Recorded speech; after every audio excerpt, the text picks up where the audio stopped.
ദേവാമൃതത്തിൽ ഇനി ജ്യോതിഷ പങ്ക്തി.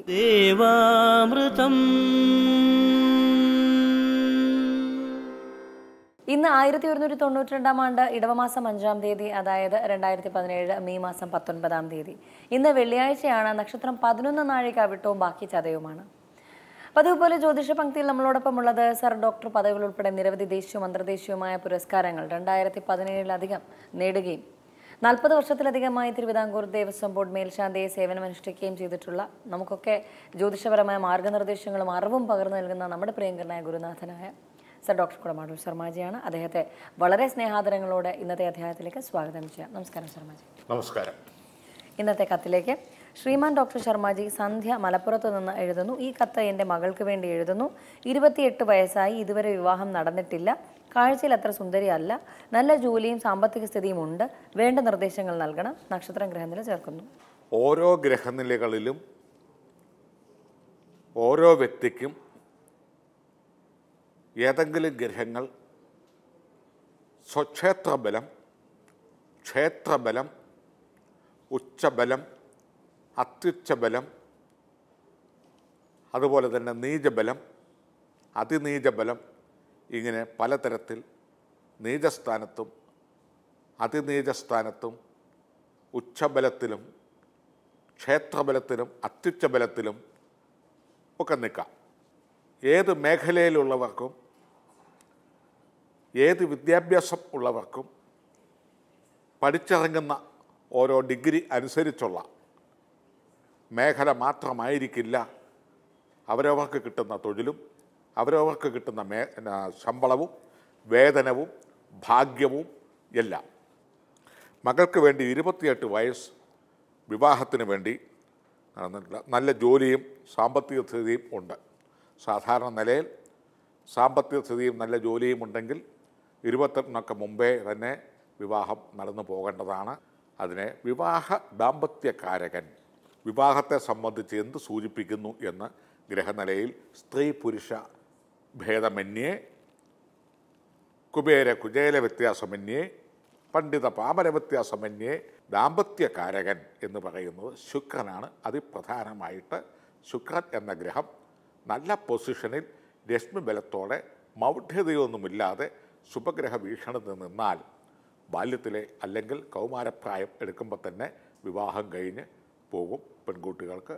അതുപോലെ തന്നെ യൗവനത്തിൽ തന്നെ പുരുഷന്മാർക്കും വിവാഹം നടന്നു കിട്ടും. അതേസമയം ശുക്രൻ എന്ന് പറയുന്ന ഗ്രഹം കന്നിരാശിയിലോ അതുപോലെ തന്നെ 9 ഡിഗ്രിയിൽ മൗഢ്യത്തിൽ നിൽക്കുകയോ ഒരു മൗഢ്യമായ ഗ്രഹം കൂടെ നിൽക്കുകയോ രാഹുകേതുക്കൾ, ചൊവ്വ, ശനി എന്നിത്യാദി പാപഗ്രഹങ്ങൾ കൂടെ നിൽക്കുകയോ ശുക്രൻ എന്ന ദാമ്പത്യകാരകൻ ഗ്രഹത്തെ വീക്ഷിക്കുകയോ ഉറ്റുനോക്കുകയോ ചെയ്താൽ അത്തരക്കാർക്ക് സ്ത്രീ പുരുഷ ഭേദമന്യേ വിവാഹ കമ്പോളങ്ങളിൽ തടസ്സം വരും. മൗഢ്യൻ ആയിട്ട് നിന്നാൽ, ശുക്രൻ മൗഢ്യമായിട്ട് നിന്നാൽ ഒന്നുമല്ല 18-നും 20-നും മധ്യേ, അല്ലെങ്കിൽ 30 വയസ്സ് മുതൽ വിവാഹയോഗം. ഏതായാലും 28 വയസ്സ് കഴിഞ്ഞ് 29ലേക്ക് കടന്നു.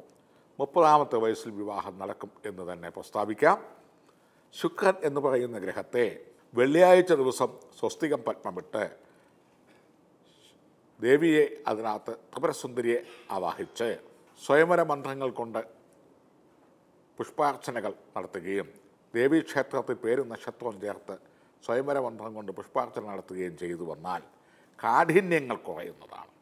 വെള്ളം, ചന്ദനം, പുഷ്പം ഇവ കൊണ്ട് സ്വയംവരമൂർത്തിയെ ധ്യാനിച്ച് ജലഗന്ധ പുഷ്പ ധൂപദീപ ജലാന്തം ഓം ഹ്രീം യോഗിനി യോഗിനി യോഗേശ്വരി യോഗഭയങ്കരി സകല സ്ഥാവര ജംഗമസ്യ മുഖഹൃദയം മമവശമാകർഷയാകർഷയ സ്വഹ എന്ന ശ്രീപാർവതിയാൽ ഉപദേശിക്കപ്പെട്ട സ്വയംവര മന്ത്രങ്ങൾ കൊണ്ട് 108 രൂപ വീതം വെള്ളം, ചന്ദനം, പുഷ്പം, ധൂപം, ദീപം ഇത്യാദികളാൽ സ്വയംവരമൂർത്തിയെ പ്രകീർത്തിച്ച് ഏതെങ്കിലും ഒരു വെള്ളിയാഴ്ച തുടങ്ങി ഒരു വെള്ളിയാഴ്ച അവസാനിക്കത്തക്ക രീതിയിൽ പേര്, നക്ഷത്രവും ചേർത്ത്, സന്ധ്യയുടെ മകളുടെ പേരും നക്ഷത്രവും ചേർത്ത് സ്വയംവര പൂജകൾ ചെയ്യുകയും സ്വയംവരയന്ത്രം ധരിക്കുകയും ചെയ്തു വരിക.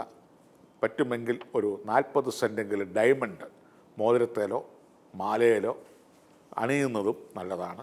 കൃത്യം 30-ാമത്തെ വയസ്സിൽ മംഗല്യം തർക്കമില്ലാതെ നടക്കും. മേന്മയേറിയ ബന്ധമുണ്ടാവും. അത് പിന്നീട് ആ ദാമ്പത്യ ബന്ധം നന്നായി വരും. 30 വയസ്സ് വരെ ഈ പറഞ്ഞ പ്രതിവിധികൾ ചെയ്ത് മുന്നോട്ട് പോകാമെങ്കിൽ പെട്ടെന്ന് തന്നെ ഇതിനൊരു തീരുമാനം ഉണ്ടാവുന്നതാണ്. എങ്കിലും 30 വയസ്സിനപ്പുറത്തേക്കിന് കല്യാണം മാറിപ്പോകത്തില്ല. അതിന് മുമ്പ് തന്നെ നടക്കാനുള്ള യോഗം ഉണ്ടാവും. ജ്യോതിഷ പങ്ക്തിയുടെ ഇന്നത്തെ അധ്യായം ഇവിടെ പൂർണ്ണമാവുകയാണ്. ജ്യോതിഷപരമായ മാർഗ്ഗനിർദ്ദേശങ്ങൾ സർ ഡോക്ടർ കുടമാളൂർ ശർമാജിയിൽ നിന്ന് അറിയുവാൻ ആഗ്രഹിക്കുന്നവർ താഴെ കാണുന്ന നമ്പറിൽ അദ്ദേഹത്തെ കോൺടാക്ട് ചെയ്യുക. പ്രശ്നപരിഹാരങ്ങൾ സ്വായത്തമാക്കുക.